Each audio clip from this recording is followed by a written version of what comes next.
So thank you all for being here. I'm Doug Goche, and this is my lovely bride, Shelly Goche. Fantastic. How long have you all been married? We have been married for 21 years. Nice. We just made 21 on January 15th. Congratulations. Thank you. Thank you very That's much. awesome. So how did you all meet? Actually, through youth group here at church. We were friends first for a long time. There is a little bit of an age difference between us. I'm 5 years her senior. So for a long time we were just friends. But over the course of many years, that friendship grew and God decided we belonged together. So here we are, 21 years later. Well, because I wasn't old enough. That's a good reason. Child bride. Yeah. So do you have anything to add to that meeting? Like, was this love at first sight or? For me, it was. Yeah. There's a story behind that, though. There is a story, and it was actually some of her dad's intervention. He and I were really good friends because Shelly's parents were very, very involved in the youth group and would help staff youth retreats. And so he and I had many conversations about life and about faith and about relationships.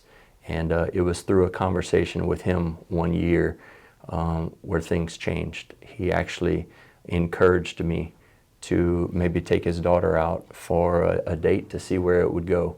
And because I received the blessing from her father, I decided to initiate, and again, here we are. It was actually a funny story. I was in another relationship, not a serious one, but I was having some issues, and it just didn't feel right. I could tell that something was not right. And so I wanted to seek his counsel, and really get his perspective. And so after sitting and having multiple conversations with him, he made me realize that I wasn't in a very healthy relationship, and that I should consider other options, kind of take a break from that and leave my life open to see what God had in store. Great advice. Yeah, absolutely, absolutely. So, and on the other side of the coin, once he did that with Doug, what was he telling you? Like, hey man, you might want to go out with Doug or say yes or? He didn't have to. Didn't have to. Okay. Nope. He didn't have to. I was already wanting to, Okay. just, I guess, too afraid to go and approach him. Yes. So, Nice. So, this is a little bit deeper question, I guess. Why is marriage still possible in today's world? Why is it still Why possible? is it still possible in today's world? In this crazy world, that some of it anyway, that we live in, why is marriage still possible? A lot of young people, they could care less. They'll live together, whatever. Yeah. I think although the world has changed, the trueness and the wholeness of marriage has not. What it takes to make a marriage work is still today the same as what it used to be.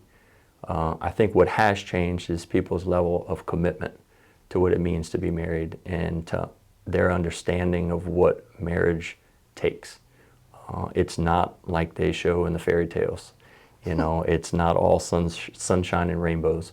It's work. It's hard work. It's suffering. It's sacrifice. It's some of the things that I think today people aren't willing to do. But those that are find a lot of fulfillment in it and find beauty in it and make it work. And so those who are up to the challenge and who are committed can certainly make a marriage work, and just as easy today as they once could. So, well, I think it's all how you grow up. Some people grow up in a very hard, their parents didn't have a very good relationship, so they don't want to have that. So they just take the easy road out, because if you're not married, you don't have all of this stuff to go along with it if you decide to part ways. That's true. That's very true. That happens to a lot of people, I think. Yeah, it's too easy to just say, okay, I'm done. I gotta. Yeah, I'm out. Yeah. Okay, well, what role does God play in your daily life together? a big role. Very big role. It's the source of many conversations throughout the day. It's prayer together. For a while, we had a long-standing routine where we we both commuted to work at the same time and going in the same direction, so we would follow each other, and we would get on the phone and we would actually pray the rosary together from our house to when we got to work. And so we always started our day with prayer. And then when we get home, it's usually conversations of how did the day go and how was God moving in your life today, and what challenges did you have to overcome, and what did that look like. And so God plays a big role in our life because it's at the forefront of our thinking. Especially with me being youth minister here at church, the thought is how to do more. How is God calling us to use the talents that He's given us, and to use our ministries, and to use our marriage even, to showcase who He is and to shine His light. And so, it's a lot. It's a big part. Ditto. Just taking the easy way out. Where do you think, Shelly, that initial let's pray to God together, that togetherness that you had in your relationship with God, where do you think that was an outgrowth from before you got married, after you got married, somewhere along the way? Absolutely. My parents brought us to church every Sunday. We were involved. And I think that's where my foundation came from. And then finding someone that has the same values and the same beliefs is another big part. And then we wanted our kids to have that as well. So now we just continued that. It's pretty obvious that your kids do have that, from what I can tell too. This is great.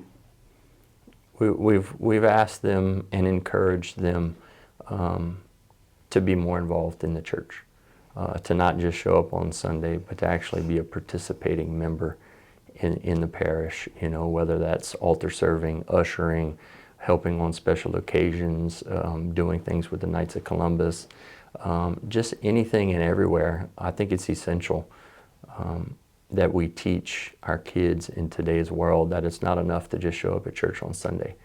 You need to be part of the community, and that means involvement, and that means showing up to more than just Sunday afternoon or Sunday morning.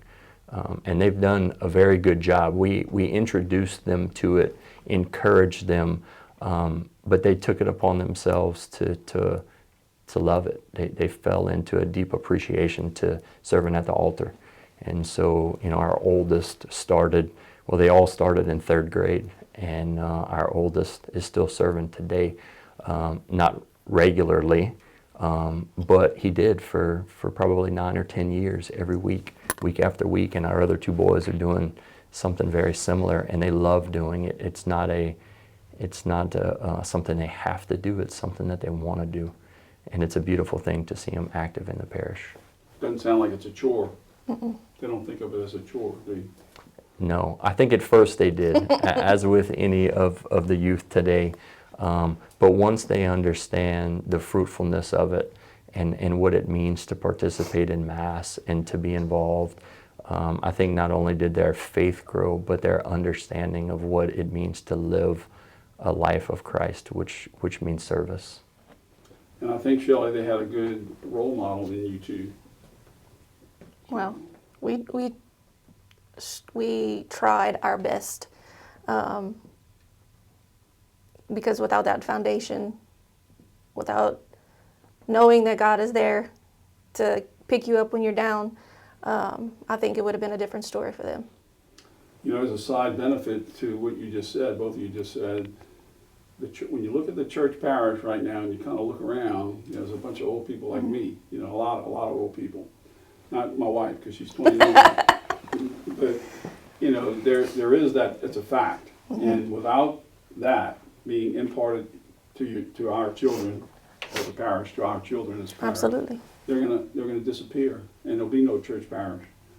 Look how many church parishes are closing. Even down here in the South, where Catholicism was huge. Yeah. And it's really not so much anymore.